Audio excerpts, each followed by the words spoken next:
right, what's up, everybody? Welcome back to the Grassroots 304 podcast. My name is Michael Grass. This is episode 31, and tonight I'm sitting here with Brenna Dugan. Is it Dugan or Duggan? It's Dugan. Dugan. Okay, I'm glad I got it right. Yeah. All right, so we were good. talking about that earlier. It's like, how do you pronounce that? So I'm glad I didn't You chop got my it up. first name right, too. I get Brenda a lot. Brenda? Yeah. That sucks. I know.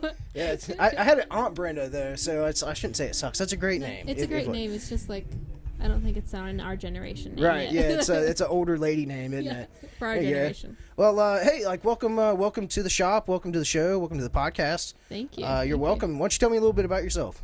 All right. I've lived in Charleston, West Virginia for 10 years. Mm-hmm. Moved here when I was 15 from Las Vegas, Nevada. Oh, okay. Yeah, I've been writing music for about as long as I can remember. Mm-hmm. Went to school, have a 2-year degree in music, and yeah.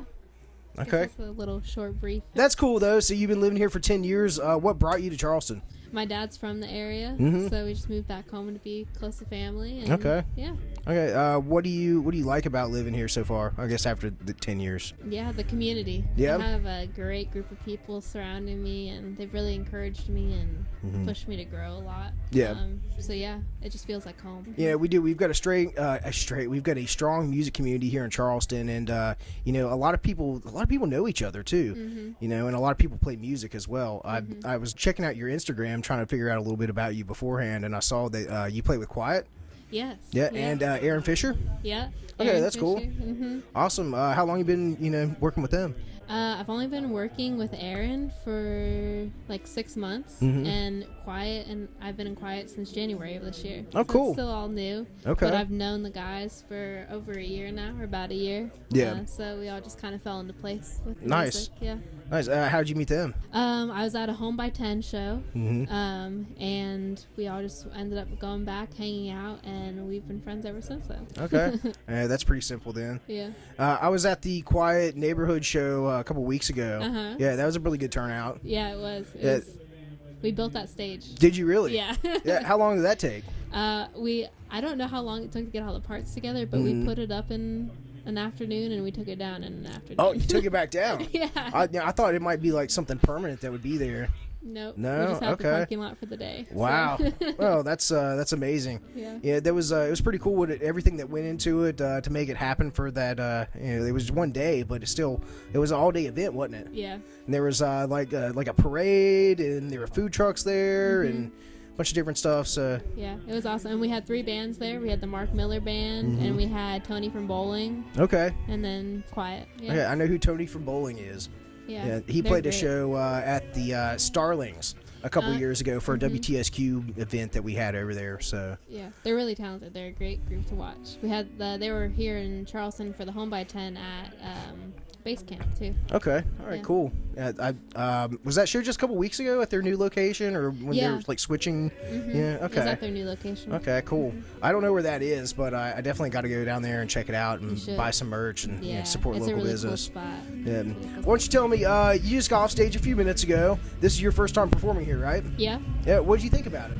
it was amazing. It's also my first time performing with the band. Oh, really? Yeah. Oh, does that make your nerves like a little bit uneasy beforehand? Yeah, A little nervous? I'm always nervous either way. Yeah. But it's the guys behind me are all super talented, so it was nice to be able to just trust them with it. It took a weight off the shoulders.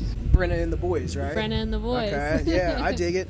You guys sounded really great. Thank you. Yeah, you're welcome. And the crowd seemed to like you too. They were all really hooting and hollering, and I heard a lot of applause. And Yeah. it sounded great. Thank you. Thank you. You're welcome. Was any of that? I heard some covers, but was any of it like your own music that you've written? Yeah, so 6 of the songs are originals, and they just started out with me and my acoustic guitar that I wrote in my room, and I played the boys just that recording. I said, let's make something out of this. Right. So I just handed the song over to them, and what you saw tonight was what we created together. That's So, cool. Yeah. So do you plan to like play again with them in the future? Oh, for sure. Yeah? Yeah, we actually have June 2nd. We'll be at the Riff Raff in Princeton. The as a Riff full Raff. band, yeah. You feel like there's any sort of like copyright infringement from Riff Raff on having that name? I don't know. You know who Hopefully Riff not. Raff is, though, right? You don't know who Riff Raff is? Oh my, you had to look up Riff Raff. Okay. Yeah, he's a real character. He's a rapper. He's a white guy, and he's kind of like white trash in a way, but right. not like Jelly Roll. If you know who Jelly Roll is. I think I vaguely know. Yeah, it's like I'm giving away a bunch of stuff now. Anyways, I digress. You got any special shows coming up this summer that you're looking forward to, or excited about? Yeah, I have June 18th. I'll be playing with Festival. Oh, nice. On the Taylor stage. Okay. So, yeah. The Taylor stage. Yeah, it's they closed down Capitol Street. And Uh-huh. That's the stage in front of Taylor Books. Oh, I got it. That makes sense. Okay, is that going to be your first time? Yeah, Like my at Festival? first time there. I've played at Festival before. Okay. At Capital Market. Right. So. All right, cool. Yeah. No live on the levee then, huh? No, not yet. Maybe next year. Maybe next year. It would be awesome. It's a goal. It's a possibility. Charleston's small. And if the people that listen, they like your music, they'll definitely get you on there. Yeah, I'm excited. I think we have a lot of potential. Yeah. From now until next year. So. If you weren't making music, what would you be doing? I don't know. I have a business and marketing degree, so I use that at my day job that I can't say because it could be a conflict of interest. Yeah, so. like some NDAs signed with them. Yeah. Yeah, I got you. But I really enjoy what I do. Yeah. But music is really what I'm passionate about. So Okay. I don't think I could imagine a life without music. Who are some people you look up to, that you idolize? Yeah, I guess music-wise, like John Mayer, Alicia Keys, Daniel Caesar. They're all people that have influenced me pretty good. Did you know that John Mayer plays with 3 pedals? Yeah, and did you know that he doesn't like his voice? He Really? thinks his voice is very mediocre. I did not know that. Mm-hmm. Yeah.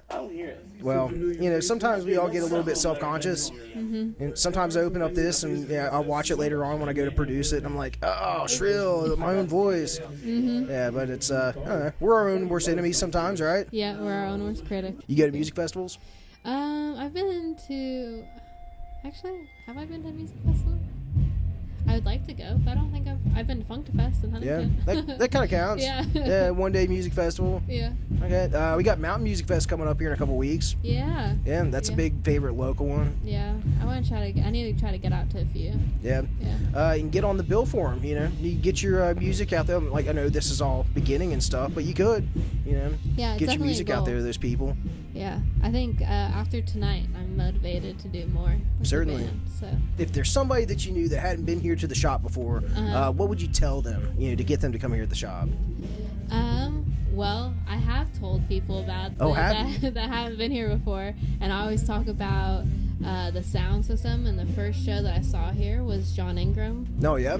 And there is a certain energy that the place carries, and it kind of just draws you in to the stage, and it just grabs everybody's attention. So it's really good. Yeah, definitely. The acoustics in here are great, aren't they? Yeah.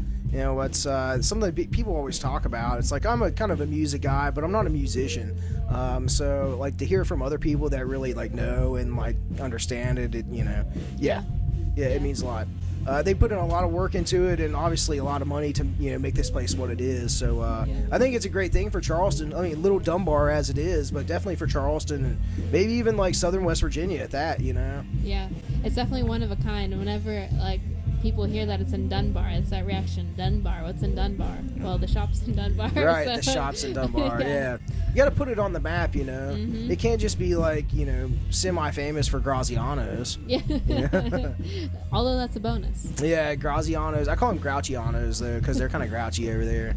I've never been in the one over here. Yeah, so. You're not missing anything. Yeah, they don't do pasta, so there you go. Yeah, you have to go back downtown for that. Yeah. I've been to the one downtown. So. Yeah, they're even grouchier. Those are all the old Italians that would rather have retired years ago, but they're still stuck downtown making pizzas 9 to 5 or 9 to 9 or whatever. Maybe it's just a character they play. It might be. Yeah, it's old grumpy Italian people. It's just how they are. I don't like that character. They need some young friendly Italians in there. You still buy their pizza though. I do, yeah, from time to time. That's right. It is working for them. Yeah. Well, there's this dude. Oh man, I gotta look it up here real quick now and pull it back into this. There's this guy. You know what Barstool Sports is? Okay, so there's this guy, and he's maybe the CEO of it. and he's got this YouTube channel where he goes around to different places and tries their pizza, and he calls it like One Bite, One something. Dave Portnoy. Here you go, Dave Portnoy. Okay. He's with Barstool Sports. I'm jack that up here. He's with Barstool Sports, and a couple weeks ago they had the Rough and Rowdy competition here in Charleston. All right, yeah, and that's owned by Barstool Sports now. I can't say it right. Sound like I'm 5 years old. I'm just excited. I'm getting my words all twisted and tangled up here. But yeah, they were in town for Rough and Rowdy, and he went over to Graziano's on Capitol Street, and he did a pizza review, and he actually gave them a 7 out of 10, which I was actually surprised about because he's usually a stickler for pizza. So yeah. That's so awesome. I thought that was pretty cool. Yeah, Charleston's moving up in the world. Sometimes people like to rag on it and they say there's nothing to do, but there's plenty of things to do in Charleston. Oh yeah. You know, you just got to keep your eyes open and your ears open, and you know. Yeah, I love Charleston. Sometimes I just drive through it and I'm like, wow. Yeah. It's a hidden gem for sure. Yeah. If you weren't in Charleston, where would you be at? I don't know. I don't think I picture myself anywhere else right now. It's very like where I'm supposed to be. Right. So maybe in like 5 years I'll feel differently. Right. But I can't picture myself being anywhere else. That's good. Yeah. I almost would have expected you to say Nashville, because that's what everybody else would say. I'd be in Nashville if I wasn't in Charleston. Charleston I think it's the place to be right now. Yeah. There's so much potential. There's so much talent. And every day of the week at this point you can go somewhere and hear someone play music. Right. So as soon as people hear about that, especially with New River Gorge getting a national park status, there's going to be so much coming through here. I don't think we're going to know what to do with it all. You know, sometimes it's in the past it's kind of been like lacking at times. Then of course through COVID everything was shut down, and then we lost a couple of our businesses that had that, and you know, now with places like this at the shop opening up, it's good to be able to bring that new music in or bring it back to Charleston, because it was kind of lacking a little bit, you know. I agree. And the breweries, the nightlife is coming. The people are coming. The young people the breweries, everything happening down there around 5th Street. 5 Short Story. Yeah, lots of things going on here in Charleston. You know, I couldn't think of anywhere else to call home besides Charleston. I've lived a couple different places around the state. Never moved outside the state, but you know, always enjoyed it here. You know, family here and everything, and it's a great place, and there's plenty of. Hey everybody, I'm sitting here editing the last bit of the Brenna Dugan interview that I did a couple weeks ago. It's been about a week and a half, and you know, I just got to the last part of it, the last 3 minutes of it, and realized that the podcast was cut short. So I think that the memory card ran out of memory, surprisingly. Last time this happened, actually the battery died. So it's just small things like this. It's frustrating, but you know, it happens sometimes. So in the future, I'm going to make sure to pay attention to the equipment whenever I get everything turned on and plugged in. Make sure the battery's fully charged. Make sure the memory card has old videos deleted off of it, so I've got a full memory on the card, and so that it doesn't get cut short like this again, because I don't want to have to explain everything again either. So anyways, if you guys like Brenna, make sure to check her out on all streaming platforms. You can find her on YouTube, on probably Spotify and Facebook as well. Of course, Facebook, just to look up Brenna Dugan, BRENNADUGAN. And support live local music. If you like the Grassroots podcast, check it out. Grassroots 304 podcast on YouTube, Facebook, and Rumble. And find me on Instagram. I'm at Mac Grassroots. Mac Grassroots. I'm at Mac Grassroots. So thanks for watching. Give it a like or a dislike. I'll see you next time. Peace out.